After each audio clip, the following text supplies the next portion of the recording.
నమస్కారం. మాఘపురాణం 10వ అధ్యాయంలోకి వచ్చాం. 10వ రోజు కథ ఏం చెప్తున్నారంటే దిలీప మహారాజుకి వశిష్ఠ మహర్షి ఇలా చెప్తున్నారు. పువ్వు వికసించగానే పరిమళిస్తుంది, పువ్వు పుట్టగానే పరిమళిస్తుందని చెప్తాం కదా, ఒకళ్ళు నేర్పక్కర్లేదు. తాకట్టులో ఉన్న బంగారాన్ని విడిపించి ఆ రోజు ఆన్లైన్ రేటుకే మేము కొంటాం. Sharma gold company. ఒకళ్ళు నేర్పక్కర్లే, దానంతట దానికి తెలుసు, అది అలాగే ఉంటుంది. అట్లా కొంతమంది సహజ సిద్ధంగానే భగవద్భక్తితోటి పుడతారు. ప్రహ్లాదుడి కథ చెప్పుకుంటూ ఉంటాం మనం. పువ్వు పుట్టంగానే పరిమళించినట్టు ఆయనకి పుట్టుకతోటే భక్తి వచ్చిందని. అట్లా మృగశృంగుడు అనే ఒక మహర్షిని గురించి చెప్తున్నారు అనమాట. పుట్టినప్పటి నుంచి హరినామస్మరణే అతని నైజంగా ఉండేదట. ఈయన 5 సంవత్సరాలు నిండాక గురుకులంలో వేశారు. చాలా శ్రద్ధగా చదువుకున్నాడు. తర్వాత విద్యలు పూర్తయ్యాక వాళ్ళ అమ్మా నాన్న ఆజ్ఞతోటి ఆయన, అంటే వాళ్ళ అనుమతి తీసుకుని దేశాటం చేశాడు. ఈ పుణ్య నదుల్లో స్నానం చేసి మాఘమాస ఫలితాన్ని పొంది అన్ని చోట్ల నదీ స్నానాలు అవి చేసి కొంతకాలం దేశాటం చేసి లోకజ్ఞానాన్ని గడించుకుని ఇంటికి తిరిగి వచ్చాడు. వాళ్ళు ఏం చేశారు, అమ్మా నాన్న ఒక కన్యను చూసి వివాహం జరుపుదామని అనుకున్నారు. ఈయన సుశీల అని ఒక కన్యను వరించాడు. ఆ కన్యనిచ్చి పెళ్లి చేసేసారు. ఈ పెళ్లి చేసేసరికల్లా ఈ సుశీలకి చిన్నప్పటి నుంచి 2 స్నేహితురాళ్ళు ఉండేవాళ్ళు. వాళ్ళిద్దరూ ఏమన్నారంటే, నువ్వు సుశీలను వివాహం చేసుకున్నావు, అలాగే మమ్మల్ని కూడా పెళ్లి చేసుకో, మేము సుశీలను విడిచిపెట్టి ఉండలేము, నువ్వు ఆమెను పెళ్లి చేసుకున్నావు, మమ్మల్ని కూడా చేసుకోమన్నారట. ఈయన ఆశ్చర్యపోయాడు. ఇది ఎట్లా సంభవం, ఒకడికి ఒక భార్య, 3 యువతుల్ని ఒకడే ఎట్లా వివాహం చేసుకుంటాడంటే వాళ్ళు ఒప్పుకోలేదు. వాళ్ళేమంటారంటే, మన దశరథ మహారాజుకి 3 భార్యలు, శ్రీకృష్ణుడికి అష్టమహిషులు ఉన్నారు, అదేవిధంగా పరమేశ్వరుడికి గంగా గౌరి 2 ఉన్నారు కదా, అలాగే మా 2ని కూడా నువ్వు పెళ్లి చేసుకోమని చాలా బలవంత పెట్టారు. పెట్టేసరికల్లా ఈ వివాహం వేడుకలు చూడడానికి వచ్చిన మునీశ్వరులను కూడా, అయ్యా అట్లా కాదు, కన్యలు తమంతట తమ వలసే వాళ్ళ కోరిక తీర్చాలి, వీళ్ళు ఇతరత్ర కోరిక ఏం కోరట్లేదు, వివాహం చేసుకోమనే కదా అంటున్నారు, కన్య నన్ను వివాహం చేసుకోని అడిగితే తప్పకుండా యోగ్యుడైన వరుడు వివాహం చేసుకోవాలి నాయన, కాబట్టి నీకేమీ ఇబ్బంది లేదు, ఇలాంటి సంఘటనలు చాలా జరిగినాయి అని ఆ అమ్మాయిలిద్దరిని కూడా పెళ్లి చేసుకోమని ఎంకరేజ్ చేశారు. సరే, ఇదేదో బాగుంది కదా, ఒక పెళ్లి చేసుకుంటే ఇంకో 2 అమ్మాయిలు కూడా వివాహం చేసుకున్నారు. అయితే 3 భార్యల్ని ఆయన ఎలా మేనేజ్ చేస్తాడో కథలో చెప్పబడలేదు. మరి అక్కడి నుంచి ఆ పెళ్లి చేసుకున్న తర్వాత అప్పుడు దిలీప మహారాజు అడుగుతున్నాడు అనమాట, వివాహాలు ఎన్ని రకాలు అసలు? ఇప్పుడు ఒక పెళ్లి చేసుకుంటున్నాడు ఒక కన్యని, ఇంకో 2 కన్యలను కూడా చేసుకున్నారు, ఇలా వివాహాలు జరుగుతాయని పెద్దవాళ్ళంతా చెప్పారంటున్నారు. అసలు వివాహాలు ఎన్ని రకాలు? ఈ సందర్భంగా ఈ విషయం మనం తెలుసుకుంటున్నాం అనమాట. మొదటిది బ్రాహ్మమట. ఏమిటి? బ్రాహ్మణ కన్యను బాగా శృంగారించి, అంటే చక్కగా అలంకరించి వరుని పిలిచి చేసే వివాహాన్ని బ్రాహ్మము అంటారు. తర్వాతది దైవం. యజ్ఞం చేసేవాడికి యజ్ఞమును చేయుటకు వధువునివ్వటం అనేది దైవం అని పేరట. అది ఈ కాలంలో జరిగేది కాదు. తర్వాతది ఆర్షము. పెళ్లి కుమారుడి నుంచి 2 గోవుల్ని పుచ్చుకుని, అంటే కన్యాశుల్కం లాగా అనమాట, 2 గోవుల్ని పుచ్చుకుని అతనికి పెళ్లి కూతురునిచ్చి పెళ్లి చేస్తే కనుక, ఓ అమ్మాయినిచ్చి పెళ్లి చేస్తే దాన్ని ఆర్షము అంటారట. తర్వాతది ప్రాజాపత్యం. ధర్మం కోసం దంపతులు కట్టుబడి ఉండుడని దీవించి చేయు వివాహాన్ని ప్రాజాపత్యం అంటారట. తర్వాతది ఆసురము. డబ్బు పుచ్చుకొని కన్యనిచ్చి వివాహం చేయటం. అంటే ఇందాకటి కన్యాశుల్కము 2 ఆవులే కదా, ఆవుల్ని శుల్కంగా భావించకూడదు. డబ్బు తీసుకుని, అంటే కన్యని అమ్మడాన్ని ఆసురీ వివాహం అంటారు. ఇదివరకు కాలంలో మన దేశంలో కన్యాశుల్కం నడుస్తుండేది కదా, అది ఆసురీ వివాహం అంటారు. తర్వాతది గాంధర్వ వివాహం. ఒకరినొకరు ప్రేమించుకుని వాళ్ళంతట వాళ్ళు చేసుకునే పెళ్లిని గాంధర్వ వివాహం అంటారు. పూర్వకాలంలో గాంధర్వ వివాహాలు విపరీతంగా జరిగేవండి. శకుంతల దుష్యంతుల కథ మనం వింటాం, అది గాంధర్వ వివాహమే. వాళ్ళంతట వాళ్ళు ఒకళ్ళతో ఒకళ్ళు ఒడంబడి వివాహం చేసుకోవచ్చు, అందులో తప్పు ఉండేది కాదు. అప్పటి కాలంలో అది నడిచేదన్నమాట. తర్వాతది రాక్షస వివాహం. ఏమిటి రాక్షస వివాహం? వరుడు కన్యని బలాత్కారం చేసి వివాహం చేసి బలవంతంగా పెళ్లి చేసేసుకోవడం, ఎత్తుపోయి పెళ్లి చేసుకోవడం అనమాట రాక్షస వివాహం. 8వది పైశాచి వివాహం అంట. పైశాచికం. మోసగించి, అంటే మాయ మాటలు చెప్పి నా దగ్గర అది ఉంది ఇది ఉంది, నా దగ్గర ఏదో సూపర్గా ఉందని అమ్మాయిని నమ్మించి పెళ్లి చేసుకోవడం. తీరా పెళ్లి చేసుకున్నాక అక్కడ ఏమీ లేదనుకోండి, దాన్ని పైశాచికి వివాహం అంటారట.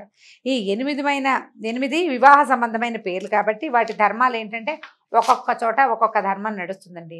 మంచి నడవడికతోటి ఇహము పరము సాధించాలని, ఈ గృహస్థాశ్రమాన్ని సజావుగా ముందుకు తీసుకెళ్లాలని భావించి ఒకళ్ళకొకళ్ళు సహకరించుకుంటూ భార్యాభర్త అనుకూలంగా నడుచుకోవటం, ఉన్నంతలో తృప్తిగా ఉండటం, దైవభక్తితోటి ఉండటం, అతిథి సత్కారాలు, మన ఇంటికి వచ్చిన వాడిని బాగా చూసుకోవటం మొదలైన సద్గుణాలతో నడుచుకునే వాళ్ళే ఉత్తమ గృహస్థులు అని చెప్పబడతారు.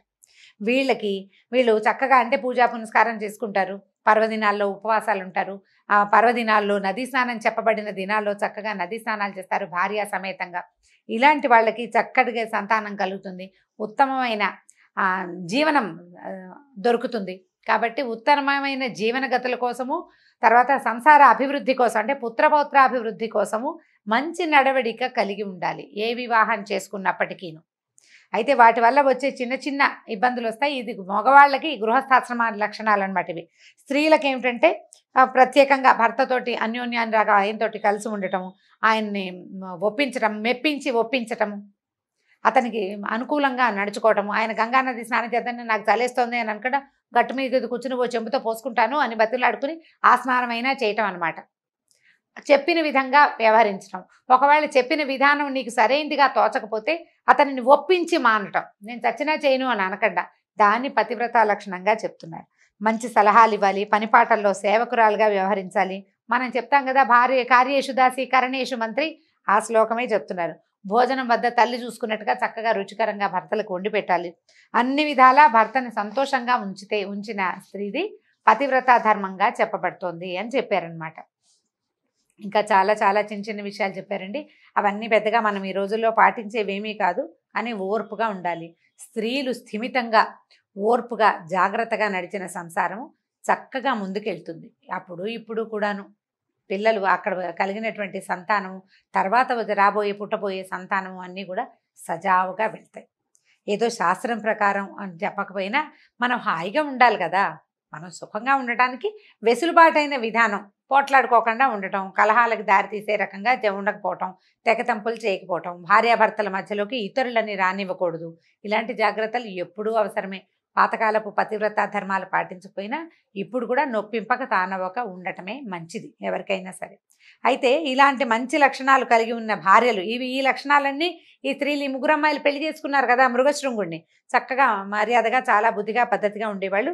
అయితే కొంతకాలం తర్వాత ఈయన మొదట పెళ్లి చేసుకున్న సుశీల గర్భవతి అయిందట. ఆమెకి మృకండు అనే ఒక కుమారుడు కలిగాడు. ఇప్పుడు ఈ మృకండు చక్కగా ఉత్తమ గుణాలు కలిగి ఎంతో బాగా మాట వినేవాడు. మిగిలిన వాళ్ళిద్దరికీ తర్వాత కలిగిన సంతానం, మొదట కలిగిన సంతానం మృకండుడే. ముగ్గురు తల్లుడు కలిసి ఎంతో చక్కగా శ్రద్ధగా ప్రేమగా పెంచారట. పెద్దల ఎడల, బంధుజనుల ఎడల, పెద్దల ఎడల అమిత భక్తి కలిగి బుద్ధిమంతుడుగా ఉండేవాడనమాట. ఆ తర్వాత యుక్త వయసు వచ్చాక అంటే కొంత వయసు వచ్చాక 8 సంవత్సరాలు వచ్చాక గురువు దగ్గరికి పంపిస్తారు కదా, అక్కడికి పంపించి చక్కగా చదువు చెప్పించారు. ఆ తర్వాత తల్లిదండ్రుల దగ్గరికి వచ్చారు. ఆ తర్వాత వీళ్ళు ఏం చేశారంటే మరుద్వతి అనే ఒక కన్యతోటి ఇతనికి వివాహం చేశారు. ఈ మృగశృంగుడు తాలూకు మిగిలిన భార్యలకు కూడా కుమారులు జన్మించారు. వాళ్ళకు కూడా ఇలాగే విద్యాబుద్ధులు చెప్పించి తర్వాత వలసిన సంబంధాలు చూసి చక్కగా పెళ్లిళ్ళు చేశారు. కుటుంబం అంతా వీళ్ళంతా ఏం చేసేవాళ్ళు, మాఘమాసంలో స్నానాలు, జపాలు, దాన ధర్మాలు మరింత నిష్టగా ఎంతో చక్కగా చేస్తూ ఉండేవాళ్ళు అనమాట. తాము ఆర్జించుకున్న ఈ మాఘమాస వ్రత ఫలితం వల్ల సంసారంలో ఏమీ ఇబ్బందిగా ఉండేది కాదు. క్రమంగా ఈ మృగశృంగుడికి మనవలు కూడా కలిగారు. అన్నీ బాగానే ఉండేవి. కానీ ఆయన ఏం చేశాడు, చివరికి నేను వెళ్ళి నా తపస్సు చేసుకుంటానని వానప్రస్థాశ్రమం స్వీకరించి తన 3 భార్యలతోటి వెళ్ళిపోయాడు. అయితే ఇప్పుడు మన కథ ఏంటంటే, ఈయనకు మొట్టమొదటి పుట్టిన కుమారుడైనటువంటి మృకండ మహర్షి గురించిన కథ మనం చెప్పుకుంటున్నాం.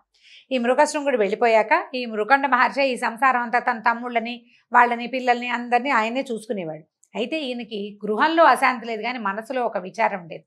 ఆయనని మరుద్వతికి ఇచ్చి వివాహం చేశారని చెప్పాం కదా, చాలా కాలం ఆయనకి సంతానం కలగల. తమ్ముళ్ళకి పిల్లలు పుట్టారు కానీ ఈయనకి సంతానం కలగలేదు.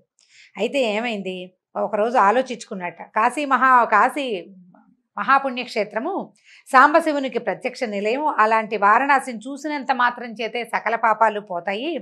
కాబట్టి ఆ ప్రతి వాళ్ళు ఏం చేస్తారు, కాశీ విశ్వనాథుని దర్శించి, అంటే ఈ మాఘమాస వ్రతము, కార్తీక మాస వ్రతము చేయటం వల్ల మిగిలిన ఇబ్బందులు లేకపోయినా ఏవో కొన్ని కర్మ పరిపక్వత అవ్వాలి కదా. మన కర్మ దుర్విపాకాన్ని మనం అనుభవించాల్సే వస్తుంది. ఆ ప్రత్యేకమైన కారణాలని, ప్రత్యేకమైన ఇబ్బందులను పోగొట్టుకోవడానికి కాశీ విశ్వనాథుని దర్శనం చేస్తారు. కాబట్టి నేను కూడా కుటుంబ సమేతంగా కాశీ విశ్వనాథ స్వామిని దర్శించి సంతానాన్ని పొందుతానని భావించి కుటుంబంతో సహా ప్రయాణమై కాశీ నగరానికి బయలుదేరాడట.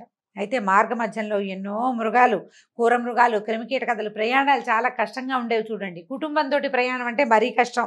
అలా మొత్తానికి ఎలాగోలాగా కాశీ పుణ్యక్షేత్రాన్ని చేరాడు. కాశీపట్నాన్ని ఆనుకుని పవిత్ర గంగానది ప్రశాంతంగా ప్రవహిస్తుంది. ఎంత పెద్దగా ఉంటుందో, కాశీ ఊరు ఎంత ఉంటుందో గంగానది అంత వెడల్పు ఉంటుందట. అంత పెద్ద నది ప్రవాహం ఉంటుంది పక్కన. అయితే ఈయన ఏం చేశాడు, మృకండు పరివార సహితంగా మణికర్ణికా ఘట్టానికి వెళ్ళి చక్కగా స్నాన విధులు అవి నిర్వహించుకుని విశ్వనాథ మందిరానికి వెళ్ళాడు. అక్కడికి వెళ్ళేసరికి చాలా సంతోషం, ఆనందం వచ్చింది. ఎంత ఆనందమో, ఎంతో సంతోషించాడు. తర్వాత ఏం చేశాడు, కొంతకాలం పాటు ఉండి కుటుంబ సమేతంగా కాశీ విశ్వేశ్వరుని సేవించాడు. ఆయన ఏం చేశాడు, ఒక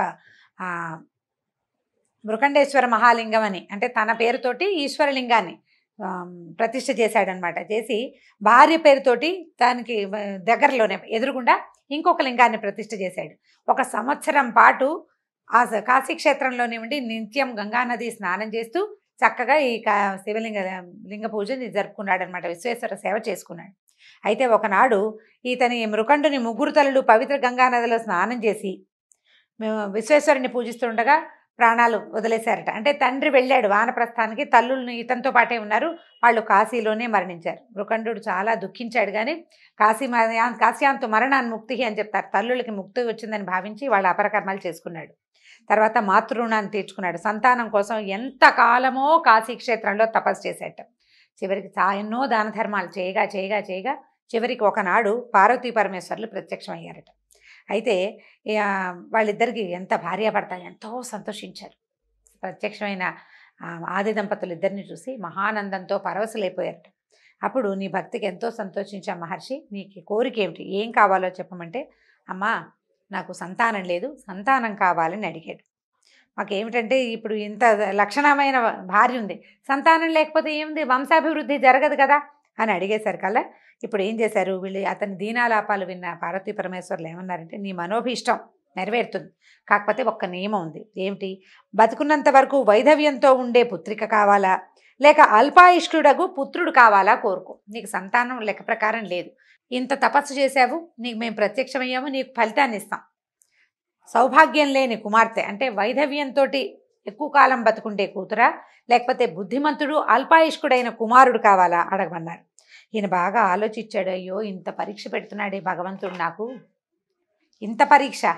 పిల్లవాడికి అడుగుతాడు, ఆ పిల్లవాడు ఎక్కువ కాలం బతుకుంటాడు. పోనీ కూతురు కావాలని కోరుకున్నానా, వైధవ్యంతో ఉండే పసుపు కుంకుమం లేని దీనంగా బతికే కూతురుని చూస్తూ బతకాలా నేను అని చాలా ఆలోచించి ఏమన్నాడంటే, అయ్యా నాకు జ్ఞానోదయం అంటే నాకు ఊహ వచ్చిన దగ్గర నుంచి మీ సేవే చేస్తున్నాను, శివ పూజ చేస్తున్నాను, నాకు ఏం చెప్పాలో తెలియటం లేదు, నువ్వు నన్ను అనుగ్రహిస్తున్నావో ఇంకే పరీక్షిస్తున్నావో తెలియటం లేదని చాలా దుఃఖించి ఆలోచించి చివరికి అయినప్పటికీ అపరిమితమైన బుద్ధిమంతుడైన కుమారుడే కావాలని కోరుకున్నాడట మృకండ మహర్షి. అలాగే జరుగుతుందని త్రిశూలధారి అయిన పరమేశ్వరుడు పార్వతీ సమేతంగా అంతర్ధానం అయిపోయాడు. సరే నీకు కుమారుడు కలుగుతాడని చెప్పారు. అయితే పరమేశ్వరుని అనుగ్రహం వల్ల ఒక శుభముహూర్తంలో మరుద్వతికి ఒక కుమారుడు కలిగాడట. ఈ మృకండుడికి పుత్ర సంతానం కలిగిందని ఎంతమందో ఋషులు మునులు చూడడానికి వచ్చారట. ఎందుకంటే చాలా సంవత్సరాల తర్వాత ఆయనకి సంతానం కలిగిందనమాట. వ్యాస మహర్షి కూడా వచ్చి పిల్లవాడికి జాతకర్మ స్వయంగా చేసి మార్కండేయుడు అంటే మృకండుని యొక్క కుమారుడు అని చెప్పి మార్కండేయుడు అని పేరు పెట్టి నామకరణం చేశారు. తర్వాత ఓ దిలీప మహారాజా పరమ పూజ్యుడు భాగవతోత్తముడు అయినటువంటి మృకండు పరమేశ్వరుని మెప్పించి వారి దయకు పాత్రుడయ్యి పుత్రుని సంపాదించుకున్నాడు, ఒక కుమారుని కన్నాడు. అతని యొక్క చరిత్రని మళ్ళీ తర్వాత తెలుసుకుందామని చెప్పాడనమాట. దీంతో 10వ అధ్యాయం పూర్తయింది. రేపు 11వ భాగంలో మార్కండేయుని యొక్క చరిత్రను తెలుసుకుందాం. నమస్కారం.